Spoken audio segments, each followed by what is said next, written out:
Good evening. Myself, Adnath Reddy, working as assistant professor in Department of EEE, IITS Rajampet. Today we will discuss about 8086 microprocessor. Different processors are there, and we are discussing 8086 microprocessor. That we will discuss little later. What are the different processors which are there, and what are the different limitations of different process, and what is the advantage of this process, and the learning objectives of this one. Learning objectives are: draw and describe architecture of 8086 microprocessor, interface various peripheral devices to the microprocessor, write assembly language program for microprocessors, design microprocessor based system for various applications. And we have to know that is what is microprocessor, what is the definition of microprocessor. And before going to discuss that is architecture of 8086 microprocessor and what are the evolution of microprocessors, we have to know that is definition of microprocessor. It is a program controlled semiconductor device which fetches from memory, that is which collects from memory, decodes and executes instructions, and it is used as CPU in computers. There is nothing but central processing unit. And we can also say that is the CPU built on a single IC, also called as CPU built on a single IC, also called as microprocessor. We can also define like that.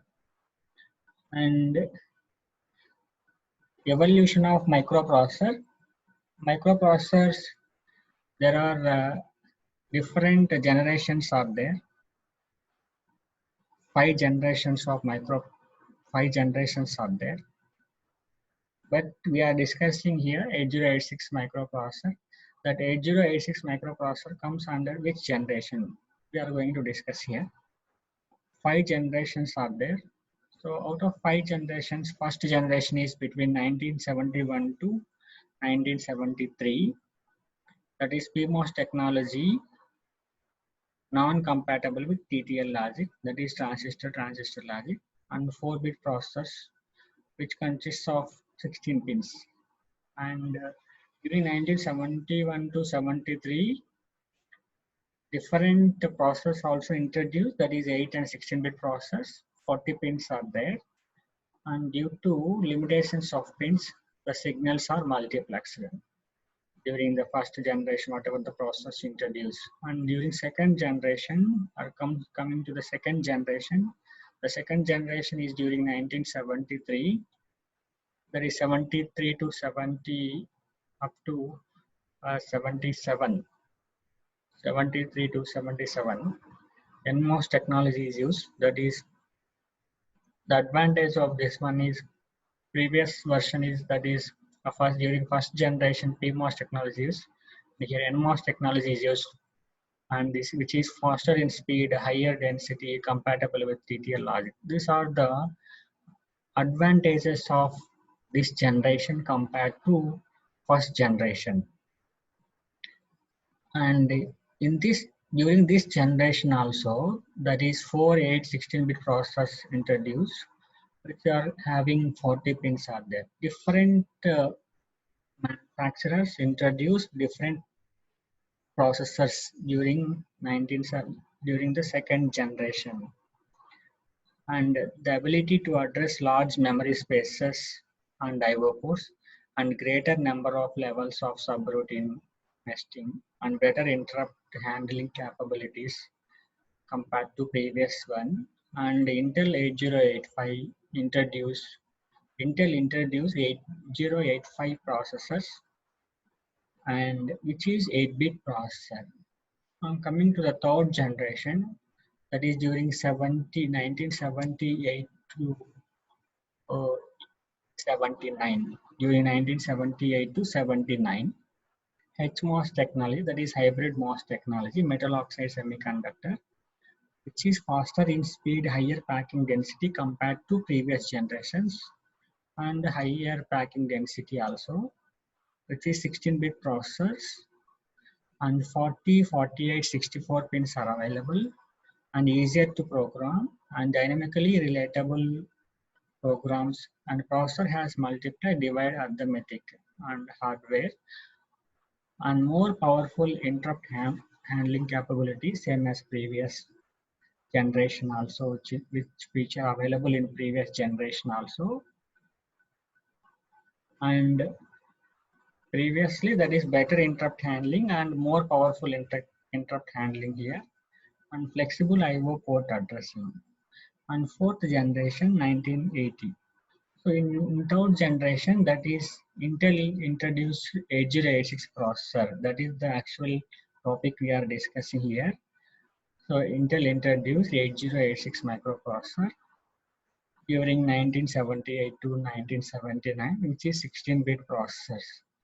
And fourth generation 1980s, low power version of HMOS technology, HCMOS, 32-bit processors, and physical memory space is 2 power 24 bytes, which is equal to 16 megabytes range. And virtual memory space is 2 power 40, which is equal to 1 terabyte. And floating point hardware and supports increased number of addressing modes. And Intel introduced 80386 here, fourth generation, that is 32-bit process. And fifth generation is Pentium processor. And here, various functional blocks are there. What are the different functional blocks? The functional blocks in processor, that is ALU, flag register, timing and control unit, register array, or internal memory, instruction decoding unit, program counter, and instruction pointer register. All these functional blocks are interconnected with the help of some buses or some lines through a set of several lines. We can observe here in the diagram, yellow color lines are used to interconnect all the blocks which are available here. Those lines, nothing but buses. A bus is nothing but group of wires which is used to carry electrical signals through them. And here there are three types of buses are there: address bus, data bus, and control bus. And address bus is only unidirectional. We can observe here outward direction is there, unidirectional, one direction. But we can observe data bus and control bus, bidirectional buses. So data bus is also bidirectional, and control bus also here we can observe that is bidirectional. And one by one we can observe here. So we can discuss here. ALU, arithmetic and logical unit. So here, which performs arithmetic and logical operations, actually the red color block, and which is nothing but computational unit, also called as computational unit, performs arithmetic and logical operations. And after performing and logical operations, it will send the data or results to the flag register. From flag register, we can analyze the status of the result or status of the program. The status of the program we can identify, we can analyze with the help of flag register. Flag register is a 16-bit register, and whether is there any carry generated previously or carry generated or not. Carry generated, what is the carry, that is whether it is auxiliary carry flag or if there any parity flag is generated or zero flag or sign flag. Like that we can analyze by using flag register. Timing and control unit generates control signals for internal and external operations of the microprocessor. The name itself indicates timing and control unit. And we can observe that is register array or internal memory, internal storage of data, instruction decoding unit, decodes the instructions and sends information to the timing and control unit. And PCRIP nothing but program counter and instruction pointer registers generates the address bus of the instructions to be fetched from the memory and sent through address bus to the memory. And here that is architecture of 8086 microprocessor.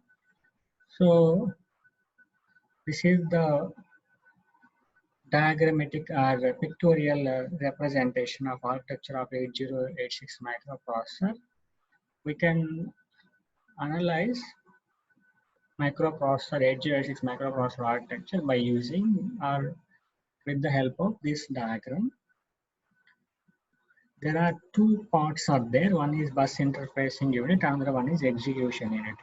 Execution unit and bus interfacing unit. Left part in middle, that is one dotted line is there. From dotted line towards left side, that is execution unit. Right side, that is bus interfacing unit. And in execution unit, different blocks are there. That is top, that is AX, BX, CX, DX. Those are the general purpose registers, all are 16-bit registers. And SP, BP, SI, DI, SI, that is those are special function registers, stack pointer register, base pointer, destination index, source index registers. And below some temporary registers, arithmetic and logical unit, whatever you have discussed in previous slide, and flag register, and to know the status of the region, and internal control system. Right side, we can observe that is bus interfacing unit, and instruction byte queue is there, which is used to increase the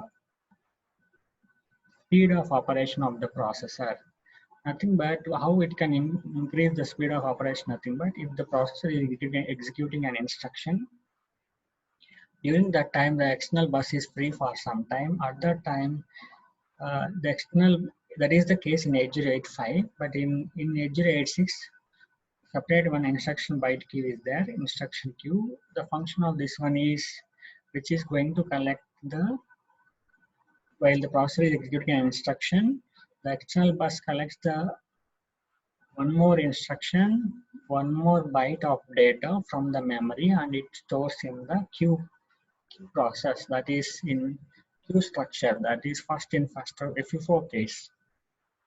After executing first instruction, immediately it will send the next instruction. Like that, it will collect the six bytes of information from the memory and stores in FIFO structure.